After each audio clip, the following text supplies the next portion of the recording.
Hola, bienvenido al podcast Manual de Supervivencia. Yo soy Isabela Miranda y este espacio nos trae Healthy Girl. Healthy es una marca que enfatiza muchísimo el cuidado personal íntimo y además con este podcast queremos darle un poco más de importancia a la salud de nuestro corazón y de nuestra mente que las mujeres tanto necesitamos. Y muchas veces esto tiende a ser frustrante porque hay mujeres que en su vida o llegan a la consulta y dicen: no conozco lo que es un orgasmo, no sé, debo tener una enfermedad, búsqueme algo, son las hormonas, tengo algo que me está pasando. No he tenido hasta ahora una mujer que diga: yo vengo por voluntad propia, ¿sí?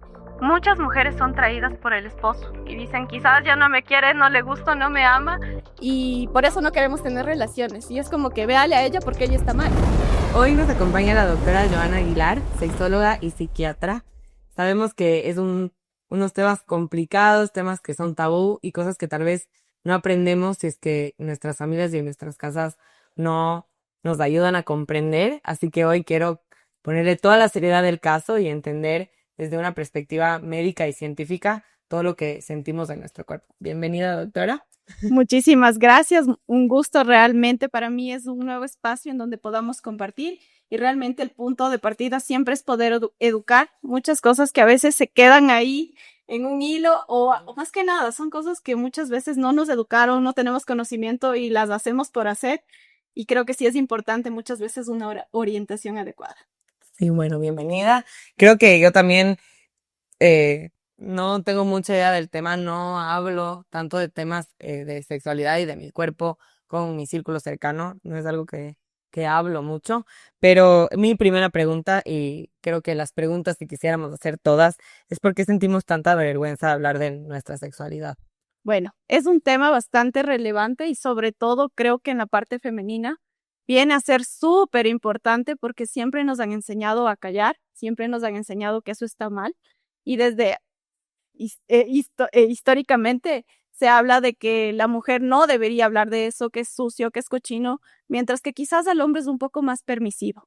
Para el hombre está muy bien muchas veces hablar de pornografía, asistir a estos centros nocturnos, tener encuentros o tener incluso más parejas. No sé si se acuerdan antes, se escuchaba muchas veces de que la pareja era infiel y decían: bueno, yo soy la esposa. Ya puede tener muchas amantes, pero yo soy la esposa. Hoy por hoy escuchamos esta realidad y no la permitimos. Y claro, muchas veces eso está mal visto por otras generaciones y decimos: ok, ¿cómo podemos permitir esto mientras que antes sí lo era? Y creo que es parte de nuestra evolución. Muchas veces somos como mujeres funadas de que quizás ya eso no está bien, de que son otros tiempos, de que ya no estamos haciendo el rol femenino que antes sí se lo conocía como que súper direccionado, mientras que hoy las cosas han cambiado. Justo entrando en un tema súper como de golpe, digo yo, que creo que es importante. ¿Cómo, que, ¿Cómo empezaría una conversación con una persona que no tiene idea de todas estas cosas? ¿Qué es lo primero como psicólogo, o sea, aparte de psiquiatra y sexóloga, lo primero que abordaría? Creo que la educación desde todo empieza en la casa, ¿sí? Y muchas veces el miedo y el desconocimiento hace que no toquemos estos temas. Por ejemplo, muchas veces hablar en casa con papás, mamás, no sé si tienen un recuerdo cuando hablamos con los papás, muchas veces los papás se limitan y a veces lo que yo siempre digo: este tema, dicen, no, de ley les enseñan en la escuela. Y en la escuela, de ley, los papás ya les enseñaron y evitan tocar temas. Hablar de sexualidad no es solo hablar del hecho sexual, del coito, de las relaciones en sí, sino involucra hablar muchas cosas, como por ejemplo en los niños se conoce ya que desde que somos fetos nosotros tenemos movimientos como de cabalgata que tienden a ser placenteros. Entonces, si el bebito está de alguna manera, incluso cuando los bebés les subimos de nuestra pierna, por ejemplo, y empiezan a hacer como cabalgar y dicen: ay, qué lindo, hace caballito, y se divierte y se ríe. Esto está generando un placer y no es un placer malo, malintencionado. Al contrario, está explorando y está descubriendo que realmente esto empieza a ser placentero. ¿Ya? Entonces, viene desde bebitos. Cuando somos ya más grandes, evidentemente, poder reconocer nuestras partes íntimas, saber qué cosas, qué partes son permitidas, qué partes no, el respeto, evitar la parte de vulneración de mi cuerpo. Y después viene ya el tema de quizás poder conocerme. Y este es un punto de partida que muchas veces hablaba esto de que quizás en el hombre está permitido y lo hablan, frecuentemente lo hablan, de que han llegado a explorarse, mientras que en la mujer no se llega a hablar en ningún momento. En ningún momento, hasta cuando alguien quizás por ahí de broma lo empieza a decir y quizás a veces puede llegar a ser juzgado. Justo ahí, ¿cuáles son las diferencias entre como el cuerpo de una mujer y el cuerpo de un hombre? Aparte, como científicamente y todas las cosas como literales que tenemos diferentes, como el hecho justo de en hombres se abra muchísimo más, es un tema que se toca todo el tiempo, Ujú. en las mujeres no es un tema normalizado para conversar, o sea, no sabemos, no tenemos idea y nos dejamos llevar, como te dejas guiar por lo que se dice, por lo que algunas amigas te contaron, como cosas que tal vez hasta hormonalmente te están afectando en tu cuerpo y ni siquiera tienes idea porque son cosas que no se hablan. Como sexualidad no solamente es lo que, como decía la doctora, como todas las cosas que involucran la sexualidad de nuestro cuerpo. Como Mm. cuáles son las diferencias entre Bueno, ambos géneros. más que diferencia, quiero ponerle de alguna forma esta ventaja que decía que al final del día el hombre tiene esta ventaja de poder explorar más que la mujer y simplemente en el hecho de que quizás pueda yo conocerme, saber qué es lo que me gusta y me disgusta, vienen cosas simples. Por ejemplo, siempre les pongo el ejemplo de a mí me gusta el helado de chocolate, pero no cualquier helado de chocolate, sino el helado de chocolate en algún lado específico que tenga crema o que no tenga. Y esto viene a ser en mi cuerpo. Yo sé en mi cuerpo qué cosas me gustan y qué me disgustan.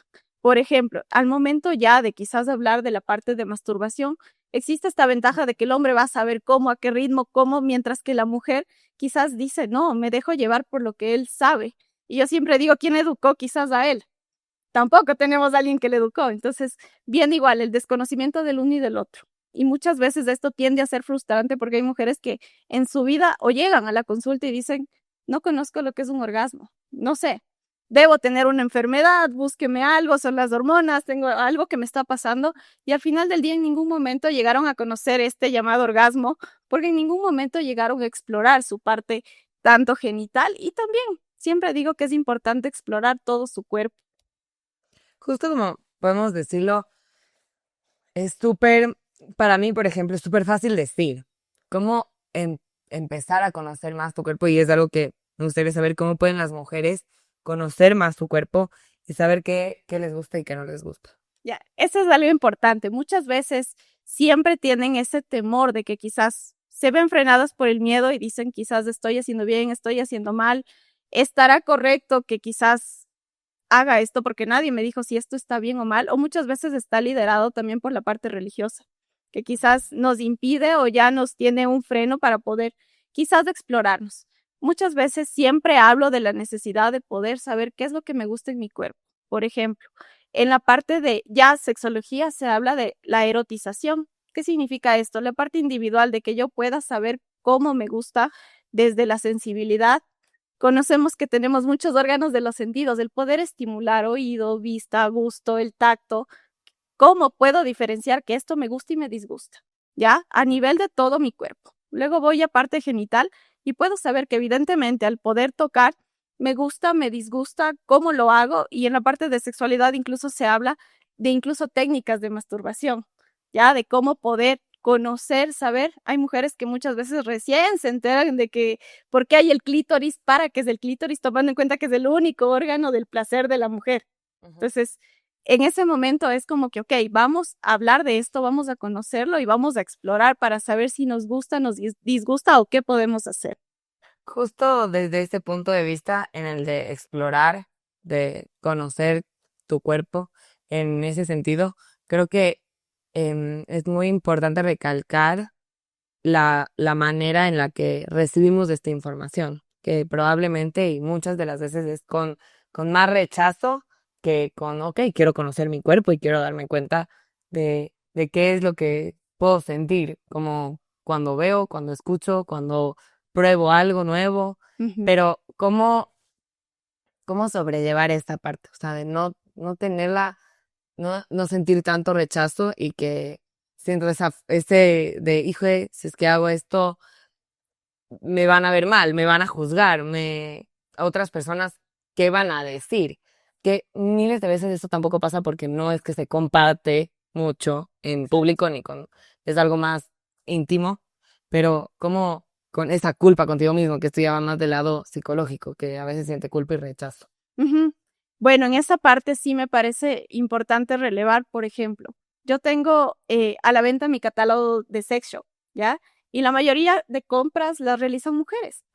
Y es impresionante cómo lo preguntan. Yo incluso doy la asesoría de qué buscan, qué necesitan, qué les gustaría. Por ejemplo, incluso hasta el momento de hablar de juguetes, qué estimulación te gusta más, la penetración, la estimulación externa. Y ahí es como que empiezan a surgir dudas, a ver cómo es esto, para qué sirve. Y aparte de eso, aparte de la parte del sex shop, evidentemente hay gente que sí lo compra y lo digo, en la mayoría son mujeres. Por otro lado, en la parte de la consulta, quienes más consultan son hombres, ¿sí? Y es como que, a ver, no entiendo, ¿por qué más mujeres acá y por qué hombres acá? Muchas veces pensamos que quizás el problema viene dado porque la mujer no tiene deseo, porque no le gusta o porque no quiere o se frena. Y el momento de ya poder quizás valorar en la consulta, a veces no existe tampoco la apertura del hombre. No existe la apertura de que la mujer tenga juguetes, de que quiera ampliar, o dónde aprendiste, quizás estás con alguien más. Entonces también es un freno a poder explorar algo más. Justo desde esta perspectiva que hay una diferencia grande en ese sentido, es algo que tal vez no, no, no se explora mucho porque no sé qué hace, no sé en qué me ayuda, qué es lo que hace en mi cuerpo y justo leíamos de un caso de que hace un montón de tiempo había como una terapia para las mujeres hace años que iban a una consulta donde un médico que les provocaba placer para arreglar algo en su cuerpo. Exacto. Y no entiendo, quiero que desde una científica me explique. Claro que sí. Antes ya se hablaba en la antigüedad de que la histeria, que viene a ser esta actitud, en este caso de la mujer que toma, va a ser curada únicamente con la estimulación del útero.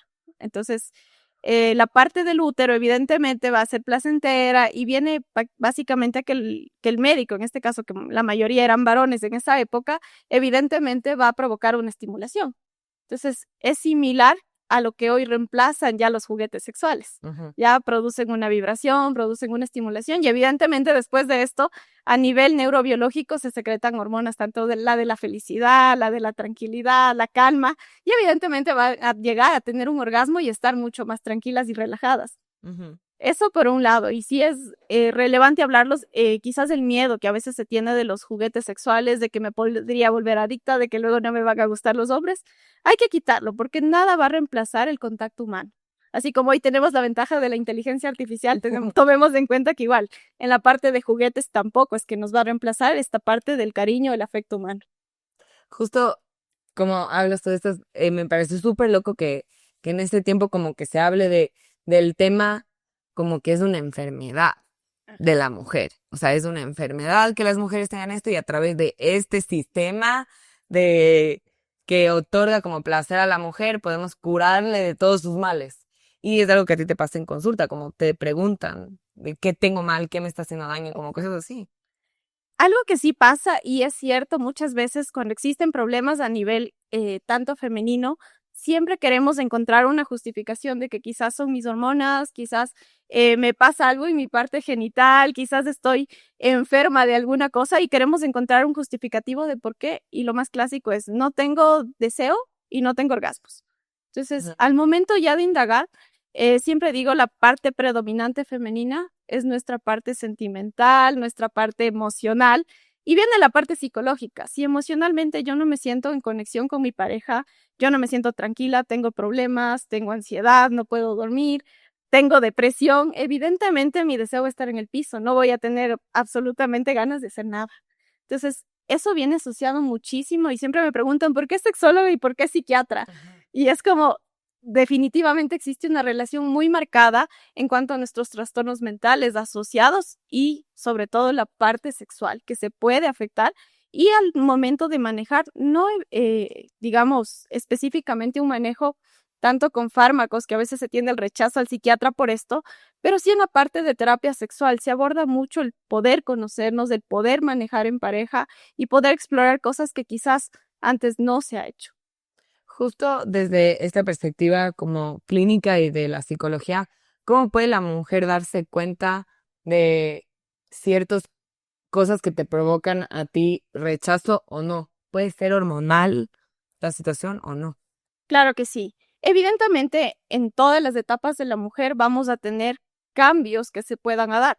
El ciclo menstrual. Evidentemente, conocer nuestro ciclo menstrual va a darnos esta oportunidad de saber, a ver, cuándo voy a tener quizás más deseo, cuándo no voy a querer nada. Cuando estoy menstruando, evidentemente, voy a querer quizás apapachos, pero también existe esta diferencia que puede haber, que no es una regla que diga, a ver, las mujeres que tienen en este momento su menstruación, nulo deseo de tener relaciones. Al contrario, hay mujeres que dicen, no, es mi mejor etapa, voy segura, estoy tranquila, si a él no le molesta la sangre, no tengo problema. Y evidentemente existe este cambio, ¿sí? Tomemos en cuenta que también somos bastante cíclicas y evidentemente estos cambios vamos a tenerlos a lo largo del periodo y vamos a tenerlos siempre, que quizás no es una constante en todas. Ujú. Justo desde la perspectiva de hormonal y estos temas como más químicos que psicológicos, me gustaría como hacer un caso hipotético en el que yo voy a consulta y cómo sería la interacción entre empezar como a cambiar esta idea que tenemos sobre como la sexualidad. Ok. Bueno, siempre les pongo en consideración que en consulta vamos a hablar cosas que evidentemente son incómodas, que son confidenciales y que es importante para mí saber. En la parte de sexualidad siempre se aborda sobre todo cuestiones de lo que hablábamos, la autoexploración, masturbación, experiencias sexuales previas, incluso si ha habido antecedentes de abuso. En la parte psiquiátrica es importante siempre hablar de antecedentes y ahí nos vamos netamente en la parte emocional. Si en algún momento hubo alguna afectación, vamos indagando qué problemas ha habido, qué situaciones hay. Y es importante esto que me mencionas de poder encontrarnos, de que una mujer diga, yo voy a la consulta de sexología. No he tenido hasta ahora una mujer que diga, yo vengo por voluntad propia, ¿sí? Muchas mujeres son traídas por el esposo y dicen, quizás ya no me quiere, no le gusto, no me ama y por eso no queremos tener relaciones. Y es como que véale a ella porque ella está mal. Y al conversar, evidentemente es un problema de pareja. Ya siempre digo, no es un problema sexual, aquí es un problema de pareja. Algo ya pasó entre ustedes y al momento de hablar, evidentemente pasó algo. Hay problemas ya de pareja y quizás por eso yo estoy rechazando tener relaciones sexuales. Ujú. Justo desde una perspectiva más de sensaciones, por ejemplo. ¿Qué es algo que lleva mucho a consulta? Como preguntas que llevan mucho a consulta. No sabía qué preguntar, como hasta qué punto se puede o no tener un orgasmo, como cuáles son las maneras en las que las preguntas que más se hace sobre el placer femenino. En la parte femenina es común que quizás me digan, por ejemplo, yo llegué a sentir esto cuando me estaba bañando o cuando apreté mis piernas o cuando quizás me puse un pantalón y me rozaba ahí abajo, sentí como que un cosquilleo agradable. Pero no, esto no siento cuando tengo relaciones sexuales. ¿Por qué? ¿Ya? Y hay que tomar en consideración que, como les hablaba, nuestro órgano de placer es el clítoris. Evidentemente, en estas situaciones se ha rozado el clítoris, pudo quizás tener orgasmos y que se enteró que así son los orgasmos, y esto no llegué a sentir cuando tuve relaciones sexuales. Tomemos en cuenta que al momento de tener relaciones depende mucho la posición. Hay posiciones que son mucho más placenteras para estimular el clítoris y otras que netamente es la penetración. Indirectamente sí se estimula, pero hay mujeres que llegan más al orgasmo con estimulación en clítoris, netamente se habla del 80%, que solo con penetración. Entonces hay esto de que quizás quiero complacer al hombre y bueno, ya yo como me quede, no importa, con tal de complacerle a él. Y sí es una conversación incómoda. O sea, yo de estos temas no he hablado, la verdad, en mi círculo cercano con mis amigas, como pocas veces he hablado del tema. No es algo que he hablado abiertamente, como sí, esto me pasa, esto te pasa a ti, esto así. Como no es una conversación muy amplia. ¿Y cómo se aconsejarías tú abordar esta conversación con tu círculo cercano, con tus amigas, con tu pareja? ¿Cómo abordar esta conversación? Creo que sí viene a hacer algo importante en la parte de que quizás pueda quitarme ese miedo, incluso hasta para poder hacer bromas, quitarme ese miedo, quitarle quizás un poquito de poder dejar la parte como que formal, poder tocar cierto tema. Y también viene la parte de que, a ver, si alguien viene a contar su experiencia, me invento, tengo problemas con mi esposo porque quizás él tiene una disfunción y estamos preocupados, ok, ser un poco más empáticos, poder ayudar de alguna forma a escuchar más que juzgar, que es algo importante, y pues evidentemente empiezan a surgir sugerencias, dudas, y empieza a haber un montón de cosas que traen lo uno a lo otro. estos temas quizás se limita mucho a conversar, pero evidentemente cuando alguien bota ya la pelotita, empiezan a caer sugerencias, yo he visto, yo sé, por aquí busca, y es una manera también de quizás poder hacer comunidad. Sí, porque siempre es una broma, o sea, desde que eres adolescente y como que se empiezan a hablar de estos temas, siempre es un chiste, siempre es como que hay, o sea, te da vergüenza, no es que hablas del tema con madurez ni con precisión, sino, y ahí entra un poco como que quién sabe más y cómo, Ajá. o sea, qué género como lidera en este tema, que sí creo que es el masculino, como lidera más en este tema, saben más por alguna razón. Exacto. Pero, ¿cómo abordarías tú para que no, el tema no sea como abordado con esta vergüenza desde el lado femenino? Creo que parte mucho quizás desde cómo somos, interactuamos y la parte de que hablamos o somos con nuestra familia, ¿sí? Muchas veces el miedo viene de que quizás me frenaron y a propósito de esto quería comentar en algún momento cuando yo era niña, Ujú. estuvimos en la playa ya con mi familia. Yo tendría quizás unos 8 años y yo leí la lista de cócteles y al momento que leo digo, bueno, este me suena, daiquiri, ok, y leo, mm, y le digo, mami, ¿qué es el orgasmo? Y claro, y mi mami me regresa a ver, ¿de dónde sacas eso? Y claro, fue un show porque yo, ¿qué dije? O sea, ¿qué dije que qué tiene de malo? O sea, yo seguía sin entender qué significa el orgasmo y nunca me explicaron y yo sabía que era malo, dije algo malo, era mala palabra, y no tenía idea en absoluto. Y creo que quizás esto limita que podamos indagar. Nunca me explicaron hasta cuando, claro, evidentemente crecí, me enteré qué significaba y dije, bueno, no creo que tiene nada de malo. Y siempre le molesto a mi mami con esto y le digo, pero me regañó por haberle dicho algo que me podía haber explicado. Me dice, si ahorita me preguntas, tampoco te voy a explicar. Tampoco sé, tú eres la que sabe. Mm. Entonces, creo que sí parte mucho desde estos límites que tenemos en nuestra casa o con nuestras amistades. ¿Cómo, cómo crees que influye? Yo creo que también como la vergüenza y el límite y no hablar del tema también influye por como nuestra autoestima, como creemos que nos va a hacer menos o más. ¿Cómo crees que influye eso? Ay, por completo, la autoestima aquí sí juega un papel importante. Tomemos en cuenta que muchas veces la mujer es señalada por su parte de sexual, que quizás tuvo parejas, no tuvo parejas, y ese es un limitante a veces, de que podamos conversar o podamos abordar de que alguien tenga este miedo, este temor. Lo que sí sugeriría es que muchas veces hablemos desde la empatía, desde que no me gustaría que me hagan, desde que no me gustaría de que quizás yo vaya a ser a alguien y tomemos en cuenta que muchas veces esto sí puede vulnerarle a la persona. Recomendaría no necesariamente como que algo en específico, porque tomemos en cuenta que depende de muchos factores. Justo algún comentario que alguna vez he escuchado yo como en mi círculo cercano es de si alguien está empezando una relación nueva, está con una nueva persona, se está conociendo, es como no puedes abordar todavía la parte sexual porque si no ya no van a querer estar contigo, como si no ya no van a desearte tanto y ya no vas a tener como el título de ser oficialmente novia, oficialmente esposo, oficialmente lo que sea, como, ¿por qué crees que la educación sexual como tiene una repercusión directa con eso? Creo que sí, depende mucho del entorno. Quizás en ciudades grandes no existe como que este estigma y miedo. A propósito de que en algún momento yo conocí y me parecía súper loco, no sé si en algún momento lo has escuchado, Ujú. pero me decían como que en la parte de consulta médica me decían, vengo a ver si mi hijita es virgen. ¿Ok? Al momento de la valoración era como que, ¿por qué surge esto? Claro, la señora, en este caso la mamá, tenía la convicción de que si tiene el himen intacto es virgen. Ya al momento de hablar con la chica, pasó esto de que dice, a ver, yo tengo relaciones sexuales, pero solo son anales. Entonces yo sigo siendo virgen.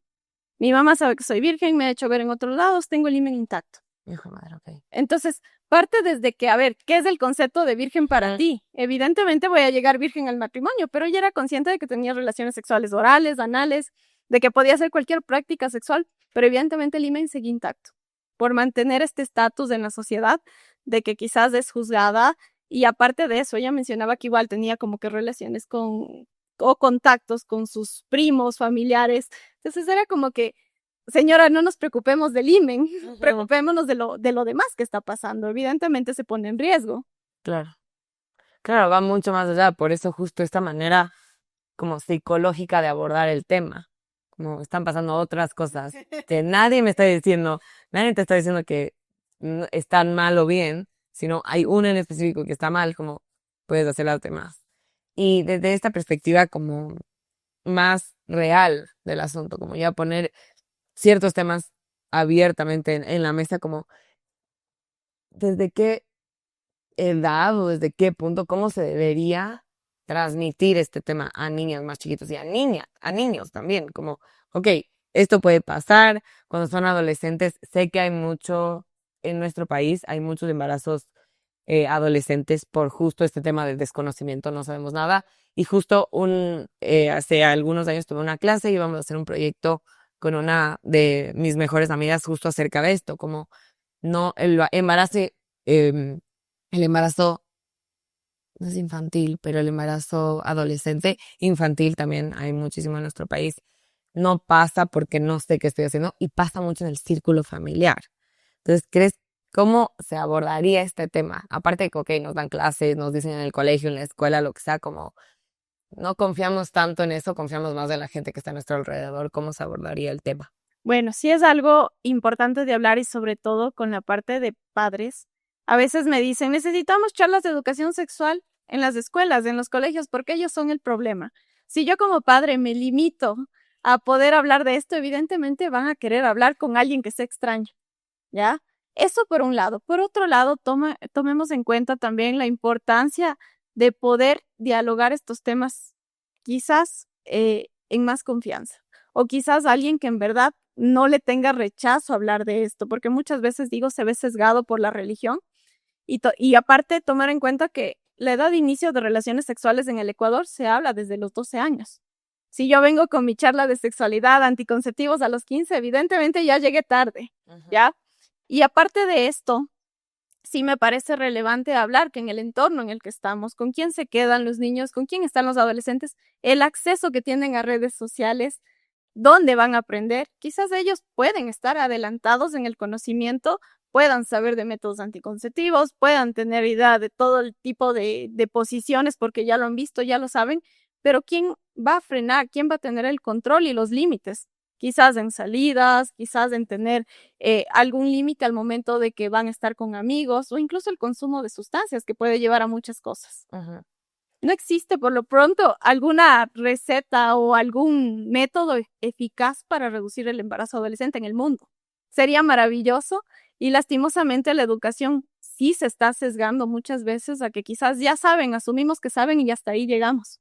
Sí, justo eso, como asumimos que las cosas se han hablado, asumimos que el tema está tratado, pero como a mí un par de veces en la escuela supe de cosas, gracias a Dios en mi familia, como el tema no es un tabú totalmente y a mí mis papás siempre como me han enseñado y me han dicho las cosas como son y claras y así es la vida y así pasan las cosas, pero siempre le tratamos de poner otro nombre. Eso es un error. ¿Tú cómo ves eso?